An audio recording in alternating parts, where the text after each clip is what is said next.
సమర్పించే పరిస్థితికి వచ్చారు. అందుకే అంబేద్కర్ గారు ఎన్నోసార్లు ఆ రోజు రాశాడు ఓపెన్గా కూడా, ఎంత మంచి రాజ్యాంగం ఉన్నా దాన్ని అమలు చేస్తున్న వారు మంచి కాకపోతే అది చెడుగా మారుతుంది. అలాగే ఎంత చెడు రాజ్యాంగం ఉన్నా దాన్ని అమలు చేస్తున్న వారు మంచివారు కాకపోతే, అది మంచివారైతే అది మంచిగా మారుతుంది అని అంబేద్కర్ ఆ రోజు చెప్పాడంటే వ్యక్తులను బట్టి రాజ్యాంగం. ఇప్పుడు మనం అందరం ఇక్కడ ఉన్నాం, ఆ రాజ్యాంగ ఫలితమే మనం ఇక్కడికి వచ్చాం. మీరు ఐఏఎస్ కావచ్చు, కొంతమంది రిజర్వేషన్లో కావచ్చు, మేము రాజ్యాంగంలో పొందుపరిచినటువంటి ఓటు హక్కు ద్వారా ఇక్కడికి వచ్చాం. వచ్చిన తర్వాత రాజ్యాంగాన్ని ఓసారి నెమరు వేసుకోవడం కూడా మర్చిపోతున్నాం. ఓసారి రాజ్యాంగాన్ని దుర్వినియోగం చేసే పరిస్థితి వస్తూ ఉంది. కానీ బ్యూటీ ఆఫ్ డెమోక్రసీ మనం ఒకసారి చూస్తే, ఓట్ అనేది ఒక పవిత్రమైనటువంటి సైలెంట్ రెవల్యూషన్. ఆ రోజు అంబేద్కర్ గారు ఇచ్చిన ఓటు హక్కు మీరు చూస్తే, కొన్ని దేశాల్లో కొన్ని సందర్భాల్లో అందరికీ ఓటు ఇవ్వలేదు. పేదవాళ్ళకు ఓటు కొన్ని దేశాల్లో, పేదవాళ్లే కాకుండా కొన్ని వర్గాలకు కూడా ఓటు ఇవ్వని పరిస్థితి.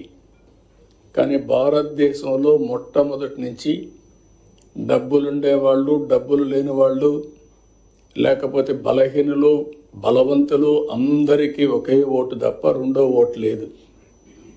ఆ ఓటు ద్వారా ఈరోజు దేశంలో ఒక విధంగా చెప్పాలంటే రాజ్యాంగాన్ని మనం కాపాడుకోగలుగుతున్నాం.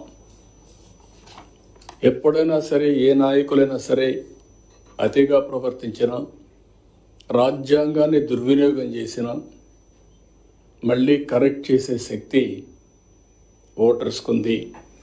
అదే రాజ్యాంగంలో ఒక బలమైన శక్తి అని చెప్పి కూడా నేను మీకు తెలియజేస్తున్నా. ఇందులో అనేక సమస్యలకి పరిష్కారం చూపించారు. అదే సమయంలో ఇప్పటికే మీరు ఒక్కసారి చూస్తే అనేక సవాళ్ళు కూడా వచ్చాయి. ఎమర్జెన్సీ లాంటి చీకటి రోజులు కూడా వచ్చాయి. అదే మరిగా లాస్ట్ 5 yearsలో మన రాష్ట్రంలో కూడా మన సమస్యలు చూసాం.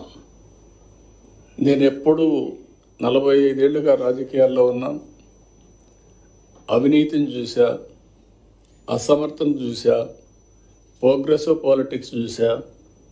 అదే మరి కొంతమంది ట్రెడిషనల్ పాలిటిక్స్ చేస్తూ వచ్చారు. కానీ ఇలాంటి రాజ్యాంగాన్ని తమ చేతుల్లోకి తీసుకొని ఏ విధంగా ప్రాథమిక హక్కులను కూడా పూర్తిగా కాలు రాశారో మనం చూసాం. అంటే ఒక్కోసారి రాజ్యాంగంలో కూడా కొన్ని కాస్ట్లీ మిస్టేక్స్ జరుగుతూ ఉంటాయి, మామూలు మిస్టేక్స్ కాదు. కానీ ఆ సఫరింగ్ కూడా కొన్ని తరాలు, కొన్ని డికేట్స్ సఫర్ అయ్యే పరిస్థితి వస్తుంది. అయితే అల్టిమేట్గా ఎవరైనా సరే రాజ్యాంగాన్ని అతిక్రమించిన, రాజ్యాంగ స్ఫూర్తికి వ్యతిరేకంగా పనిచేసిన, నేను 2 వర్డ్స్ వాడుతున్నా.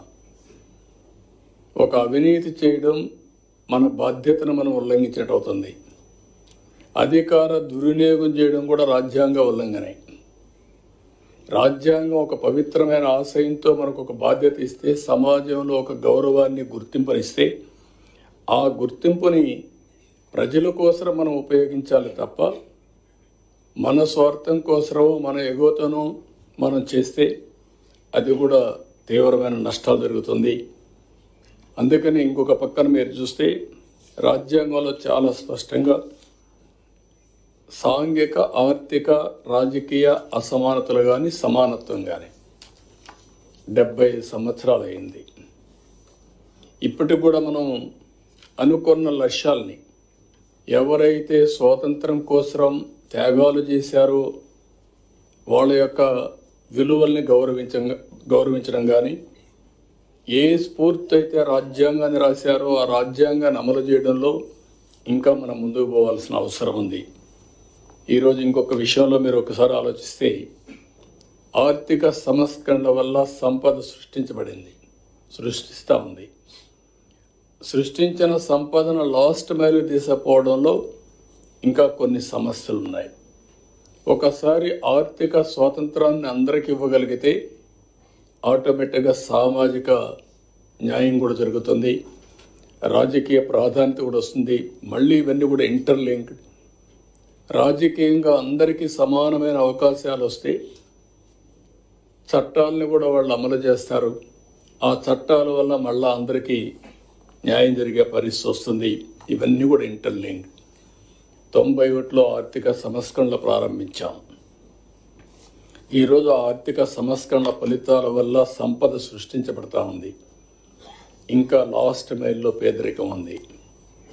ఇది కూడా మనం అందరం ఆలోచించుకొని అలాంటి సమర్థవంతమైన ఆర్థిక విధానాలను మనం తీసుకొచ్చి ఏ విధంగా ఆ సంపదను మళ్ళీ పేదరిక నిర్మూలన కోసం, జీరో పావర్టీ కోసం ముందుకు పోతా మనం ఆలోచించాల్సిన అవసరం ఉంది.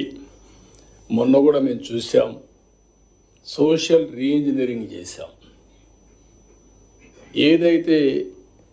ఏదైనా సరే అందరి మనోభావాలు గుర్తుపెట్టుకోవాలి.